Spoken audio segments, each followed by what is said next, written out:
Hola a todos, bienvenidos a otra inmersión profunda. Hoy exploraremos Padre Rico, Padre Pobre. Un clásico. Sí, un clásico de las finanzas personales elegido por ustedes, nuestros oyentes. Excelente elección. Un libro que sin duda ha dejado huella. Totalmente, y es que más allá de la historia de los dos padres, lo que me intriga es cómo este libro sigue siendo tan relevante hoy en día. Es que Padre Rico, Padre Pobre te hace cuestionarte, ¿verdad? Te confronta con tus creencias sobre el dinero. Exacto. Recuerdo que al leerlo me hizo pensar mucho sobre la educación tradicional y cómo a veces nos prepara más para ser empleados que para ser dueños de nuestro propio destino financiero. Claro, esa es una de las críticas centrales del libro. Padre Rico, Padre Pobre nos dice que la escuela nos enseña a trabajar por dinero. Pero no hacer que el dinero trabaje para nosotros. Exacto. Y en ese sentido, Kiyosaki nos impulsa a buscar una educación financiera fuera del aula. ¿Y cómo lo hacemos? Yes. ¿A qué se refiere exactamente con eso? Pues a lo largo del libro nos da varias pistas. Habla de aprender de mentores, de asistir a seminarios, de leer libros sobre finanzas e inversiones. Ah, sí. Recuerdo la historia del amigo de Kiyosaki que se hizo rico con bienes raíces. Aprendió a través de la experiencia y la mentoría, no en un aula. Exactamente. Ese es un ejemplo perfecto de cómo la educación financiera puede venir de diversas fuentes. Y hablando de mentores, no podemos olvidar a los dos padres en la vida de Kiyosaki. Padre pobre, que representaba la mentalidad tradicional, y padre rico. Con su visión poco convencional sobre el dinero. Exactamente. Esos dos personajes son el corazón del libro. Nos muestran dos caminos distintos. El camino de la seguridad de un trabajo estable pero con limitaciones financieras y el camino del riesgo y la oportunidad en el mundo de las inversiones. Y lo interesante es que Kiyosaki no demoniza a padre pobre. No, para nada. Simplemente lo usa como un ejemplo de cómo la mentalidad tradicional, a veces, limita nuestro potencial financiero. Sí, padre pobre representa a muchas personas que siguen el camino establecido sin cuestionarlo.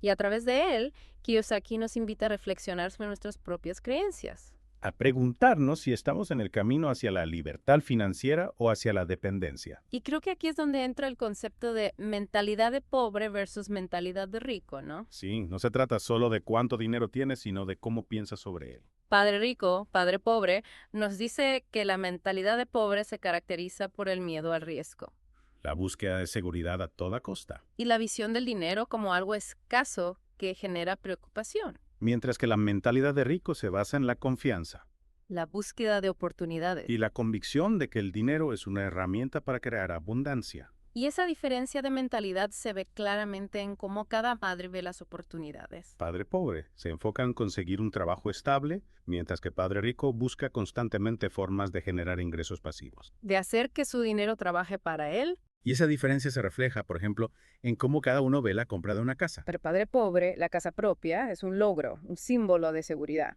Para padre rico es un pasivo, una carga financiera. A menos que se use para generar ingresos, claro. Exacto. Es un ejemplo perfecto de cómo la mentalidad influye en nuestras decisiones financieras. Y esta distinción entre activos y pasivos es uno de los pilares de padre rico o padre pobre. Sin duda.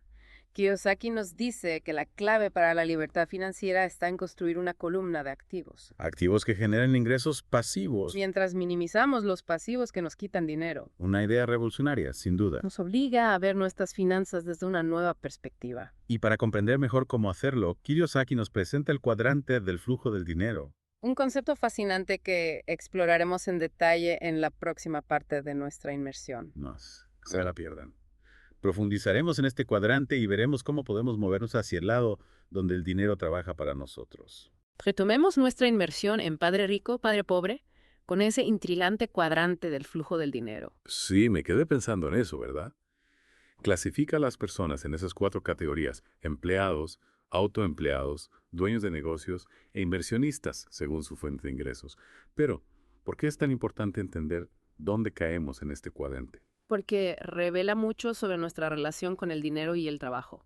Fíjate, del lado izquierdo del cuadrante están los empleados y los autoempleados. Los que intercambian tiempo por dinero. Exactamente. Trabajan directamente para generar ingresos. Si no trabajan, no ingresos. Es como una rueda, ¿no? Que no para de girar. Y aunque puedan ganar mucho dinero, su libertad financiera está limitada por el tiempo que pueden dedicar. Claro, mientras que del otro lado, en el lado derecho del cuadrante, encontramos a los dueños de negocios y a los inversionistas. Ahí está la clave. Ellos han creado sistemas que generan dinero sin necesidad de su participación directa. Es decir, su dinero trabaja para ellos. Exactamente. Han plantado un árbol que da frutos sin necesidad de estar regándolo constantemente. Ya veo por qué Padre Rico quería que Kiyosaki se moviera hacia ese lado del cuadrante. Le estaba enseñando a construir riqueza a largo plazo, no solo a ganar un salario. Pero, ¿cómo podemos aplicar eso en nuestra vida? ¿Cómo podemos movernos hacia ese lado? Bueno, no es un cambio de la noche a la mañana, requiere un cambio de mentalidad y un plan, pero para empezar, es clave desarrollar nuestra inteligencia financiera. Porque no se trata solo de ganar dinero, sino de saber cómo administrarlo, cómo hacerlo crecer. Exacto. La inteligencia financiera es comprender cómo funcionan los estados financieros, evaluar oportunidades de inversión, gestionar riesgos. Ser el capitán de nuestro propio barco financiero. Pero, ¿cómo desarrollamos esa inteligencia? Padre Rico nos da alguna pista. A lo largo del libro, nos anima a rodearlos de personas con experiencia, a leer, a tomar cursos sobre finanzas, a analizar diferentes modelos de negocio y, por supuesto, aprender de nuestros propios errores. Aprender haciendo. Me gusta ese enfoque. Y digamos que ya estamos trabajando en nuestra educación financiera. ¿Qué pasos concretos podemos dar para empezar a movernos hacia el lado derecho del cuadrante? Padre Rico, Padre Pobre nos da algunas estrategias. Primero, controlar nuestros gastos, vivir por debajo de nuestras posibilidades. Evitar las compras impulsivas, los gastos innecesarios. Exacto. Luego, enfocarnos en generar múltiples fuentes de ingresos, no depender solo de un trabajo. Como emprender un negocio propio o invertir en bienes raíces. Precisamente, emprender puede ser una excelente manera de construir un sistema que genera ingresos sin nuestra presencia constante. Y las inversiones en bienes raíces, si se hace inteligentemente, claro, pueden generar ingresos pasivos a través de alquileres o plusvalía. Por supuesto, tanto emprender como invertir conllevan riesgos. Ahí es donde entra la educación financiera. Padre Rico, Padre Pobre nos enseña a no temer al riesgo, sino a gestionarlo, a informarnos, a analizar, a rodearnos de expertos y a tomar decisiones calculadas. Convertir el miedo en acción informada. No se trata de ser temerarios, sino de ser audaces, pero con conocimiento.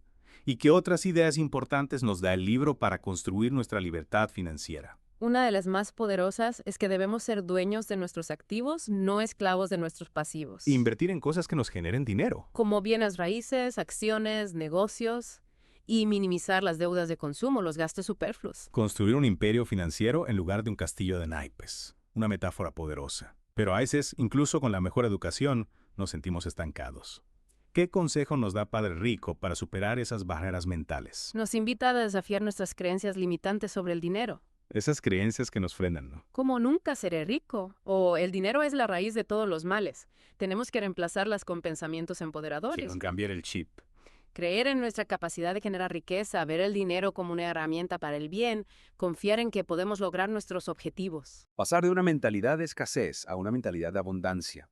Y a veces incluso con la mentalidad correcta, no sabemos por dónde empezar. Padre Rico, Padre Pobre nos recuerda que el camino hacia la libertad financiera es un maratón, no un sprint. Lo importante es dar pequeños pasos consistentes en la dirección correcta. Empezar a ahorrar un poco cada mes. Invertir una pequeña cantidad. Exacto. Esos pequeños pasos con el tiempo se convierten en grandes avances. Y no tener miedo a equivocarnos. Los errores son oportunidades para aprender. Qué buena perspectiva. Padre Rico, Padre Pobre, no solo nos enseña sobre finanzas, sino que nos da una lección de vida. Atreverse a soñar en grande, tomar acción, aprender de los errores, construir un futuro donde el dinero trabaje para nosotros. Y hablando de futuro, en la próxima parte de nuestra inmersión analizaremos las críticas al libro.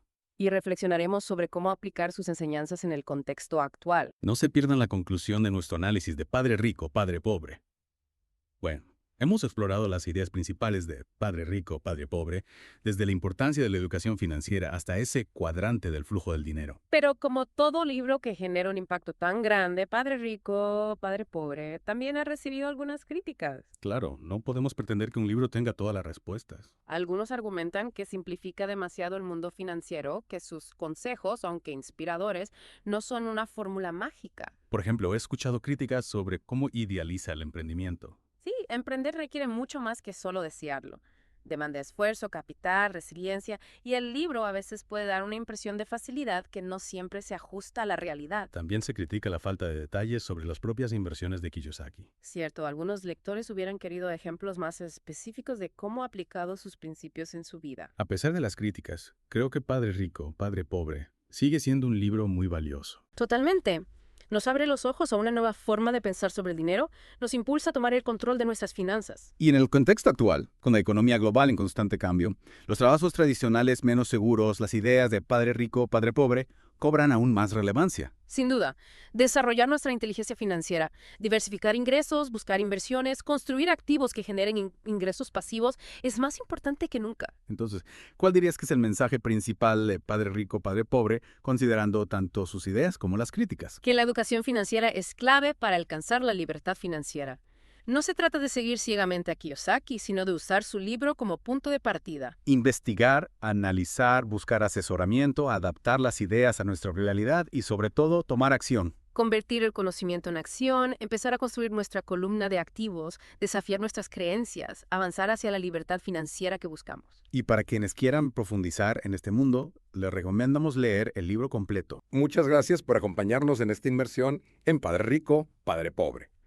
Esperamos que les haya sido útil y hasta la próxima.